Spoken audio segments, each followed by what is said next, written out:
Have you ever watched someone slowly recover from an illness that modern medicine failed to fix using nothing but the ingredients from their kitchen? As a doctor who's dedicated over 3 decades to understanding the human body, I've seen treatments that science once dismissed now saving lives. But nothing prepared me for what I discovered through Dr. Barbara O'Neill's work. This isn't just another health talk. This is a complete rethinking of what healing actually looks like. The case that changed everything. Let me take you back to a remote health retreat in the rainforest of Australia. A man, barefoot and carefree, accidentally sliced his heel with a sickle. Days passed. His foot swelled like a balloon, red lines crawling up his leg, classic signs of a potentially fatal infection. Doctors? Too far. Hospital? 1 hour away. He was lying in a caravan smoking marijuana, waiting for nature to do its work. But nature wasn't healing. It was warning. That's when Dr. O'Neill stepped in. Not with drugs. Not with a scalpel, but with something far more ancient. Hot and cold water therapy and grated potatoes. Yes, potatoes. Within hours, the swelling began to go down. The redness receded. His pain dropped by 50%. Within a day, his foot was healing, all without a single pill. Why? Because potato poultices, when applied correctly, draw out infection, reduce inflammation, and restore tissue, something no standard prescription could do so quickly, so gently, so powerfully. A mother's desperation, a kitchen miracle. Now imagine a mother, desperate and sleep-deprived, holding her crying child with a raging earache. You've been there, right? No antibiotics were helping. 6 weeks. 4 prescriptions. Nothing worked. So what did she do? She steamed an onion, wrapped it in cloth, and placed it behind the ear. Within 2 hours, her child was laughing again. That's the power of natural medicine when applied with wisdom. Onions are rich in quercetin, a flavonoid with potent anti-inflammatory effects. They're also packed with sulfur compounds that fight off viruses and bacteria.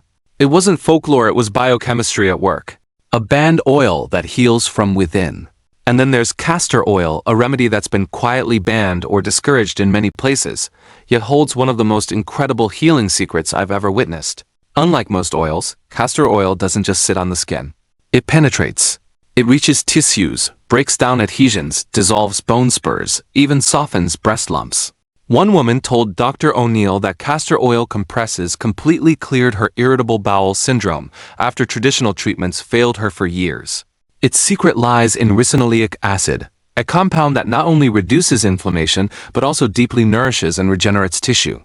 And here's the astonishing part. You can apply it externally, over your liver, kidneys, or even sore joints, and the benefits are systemic. Still think natural medicine is outdated? We've only scratched the surface. In the next segment, I'll share a heart-stopping story where cayenne pepper saved a woman mid-heart attack within minutes, and how something as simple as garlic on your feet could boost your child's immunity overnight. Cayenne pepper, a life-saving spice hidden in your kitchen. Let me share with you a moment I'll never forget.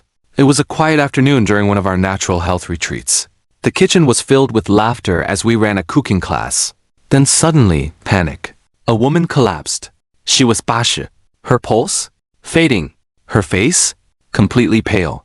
Her husband said she had suffered several minor heart attacks in the past. There was no time. We didn't have access to a defibrillator. But we had cayenne pepper. I quickly grabbed about half a teaspoon and placed it directly into her mouth, followed by a sip of water. Within 2 minutes, color rushed back into her cheeks. Her eyes opened. She sat up and asked, "What happened?" That was cayenne pepper in action. Modern medicine calls it capsaicin, but what it really is? A miracle molecule. This compound stimulates circulation by dilating the blood vessels, thinning the blood, and delivering oxygen-rich blood to where it's needed most: your heart, your brain, your organs. Let me break this down for you, Sempi. When cayenne pepper enters the bloodstream, it increases circulation by expanding arteries and capillaries, strengthens arterial walls, helps stop internal bleeding by acting like a vascular sealant. Yes, it thins the blood and seals leaks. 2 effects that sound contradictory but coexist because the human body is smart and nature works with that intelligence. No wonder Dr. Jethro Kloss, author of Back to Eden, devoted more pages to cayenne pepper than any other herb. A daily dose that builds long-term heart strength. But you don't need to wait for a heart attack to benefit from cayenne.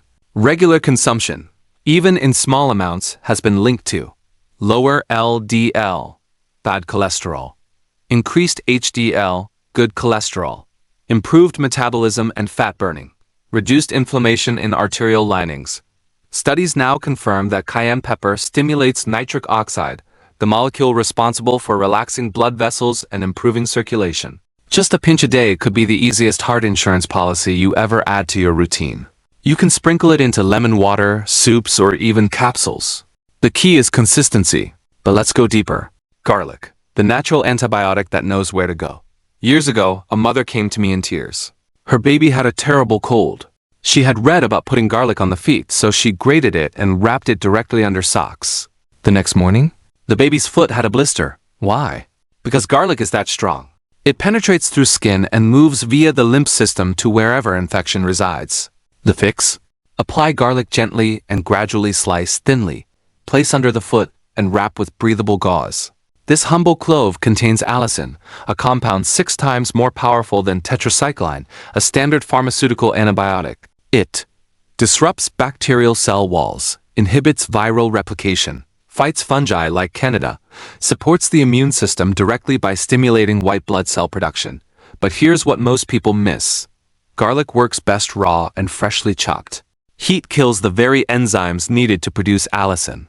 One of my favorite ways to use garlic medicinally? The antibiotic sandwich? A slice of sourdough olive oil base. Fresh garlic grated right on top, topped with avocado and tomato. Not only does it taste amazing, it fights infections from the inside out.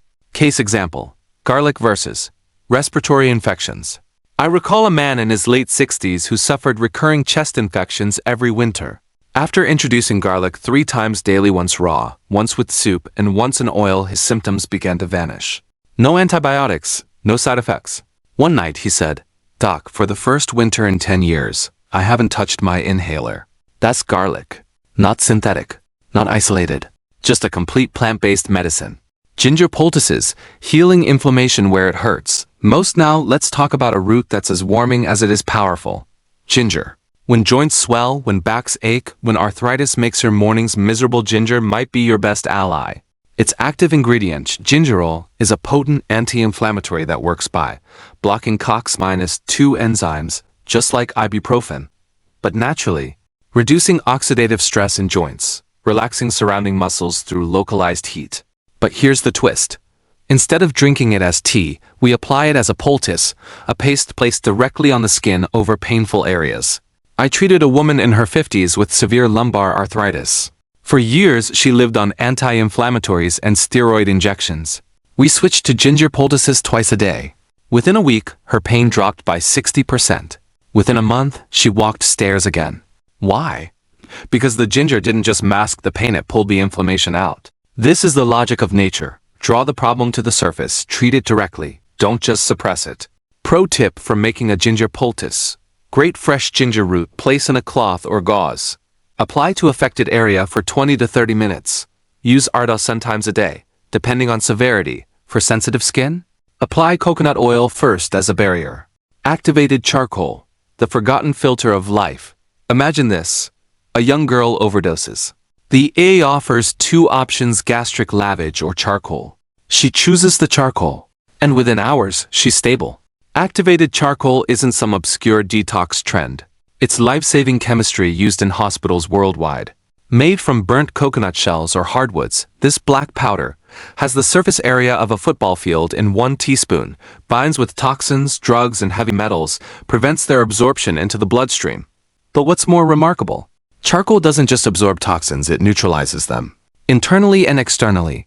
You can take it after food poisoning, use it for bloating or diarrhea, apply to spider bites, bee stings, or infected wounds. I carry charcoal tablets whenever I travel. It's my personal first aid kit in a capsule. I once treated a man with a venomous spider bite. His arm was swelling rapidly. We mixed charcoal and flaxseed into a paste, applied it to the bite, and bandaged it tightly. By morning, the swelling had reduced by 70%.